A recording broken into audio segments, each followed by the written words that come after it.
What's up, people? Today we're not talking about the stock market, we're not talking about the economy, we're not talking about anything except for sports gambling. That's right. That's what the show is really all about. I didn't even want to talk about stocks. I wanted to talk about sports gambling because that's what I really love. Oh, but I have to subdue that whole entire enthusiastic persona that I have to, because I had to go to therapy for sports gambling, you know? And I'm not supposed to even be talking about it, I'm not supposed to be doing it, but it's opening week for the NFL, people, and you know the Crawster's on fire. Just like every year for the last 10 years, the first 2 weeks, I could go 18 for 20 just to see my imagination and my destruction, only to follow over the next few weeks. That's what's going to happen. So what did I do this week? Let's start out with the Colts. What are we saying? They were taking once I heard that they were trying to make the Super Bowl contenders, the Saints, the New Orleans Saints. We don't let the Saints get to the Super Bowl. We just play the Super Bowl in New Orleans. The Saints are never going to be the Super Bowl. Reggie Bush, come on now. They were taking the Saints over the Colts. The pundits, the so-called pundits, I had to go against them and take the Colts. So we were off to a 1-1 start with the NFL this year. So then what do? Not wanting to ruin my good feeling by going 1-1. There I was, Vince Young, people. Vince Young. The guy won us so much money last year. Did you forget about the run that we went on with Vince Young last year? Of course you didn't. That's how much money we made last year. Vince Young, people, getting points opening day. Do you think Vince Young wasn't out there waiting, licking his chops to get started this year? So there we are, 2 for 2 in the NFL. What do we have next? Oh, we had the feel-good story in Atlanta. They were going to prove themselves worthy of an NFL franchise without Michael Vick, the dog killer, the dog masochist, the dog inferno. Oh, the Atlanta Falcons, they were going to come out and say they didn't need Michael Vick. They were going to rise up to the occasion and show how much of a team they could be without Michael Vick. Bullshit! They're not even a franchise without Michael Vick. That guy was a loser, and now they're even more of a loser in Atlanta. They might only win 2 games this year, so keep betting against Atlanta. We took Minnesota over Atlanta. We're 3 for 3. And of course, there was the dumpy pick.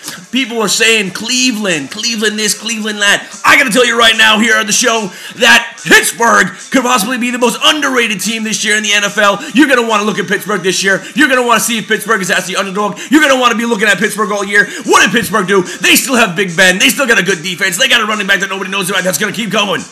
You gotta love Pittsburgh. You gotta love Pittsburgh. I took him in the first half and the second half. You gotta love Pittsburgh over Cleveland. My God, I was 4 for 4 at this point.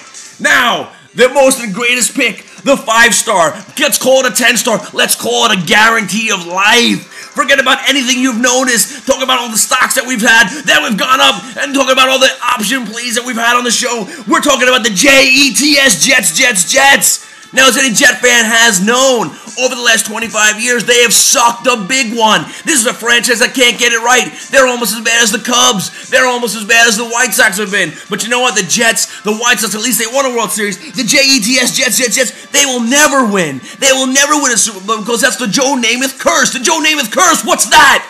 The Joe Namath curse is because when the Jets won the Super Bowl in 1969, whatever year it was, Joe Namath guaranteed that game. He was a 17-point underdog. Know why he guaranteed it? Because he sold his soul to the devil.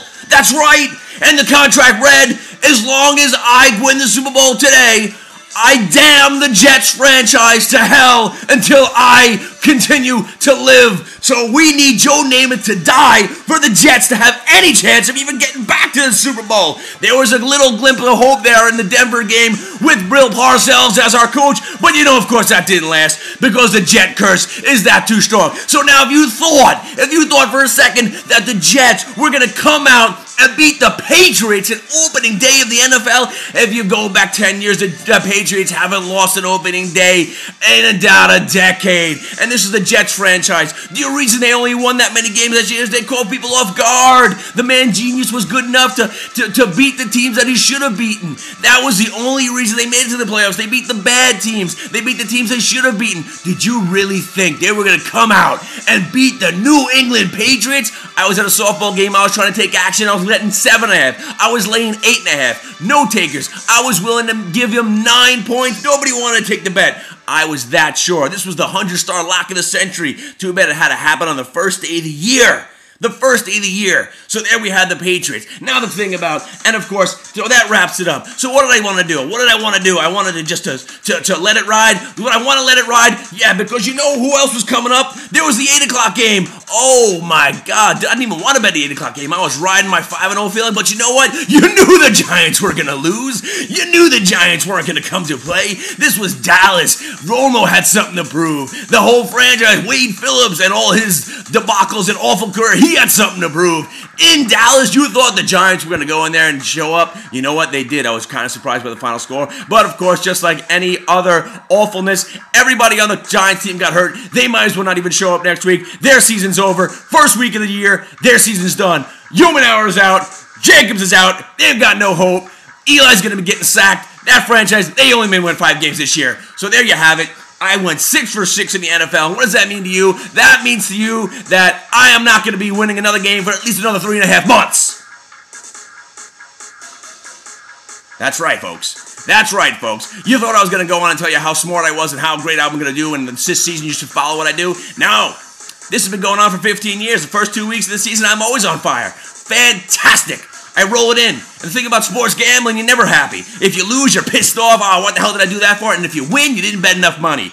I knew the Patriots were going to lose on the win.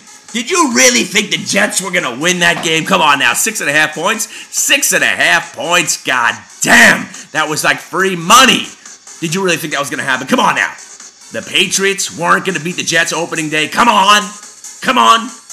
I'm giving you time. Did you really think that? I don't think you did. I don't think you did, no matter how big of a Jet fan you did. Oh, come on, you didn't know. You knew the Jets weren't going to win that game. That was the 100-star lock. It's a shame that it had to end. It had to start off on the season.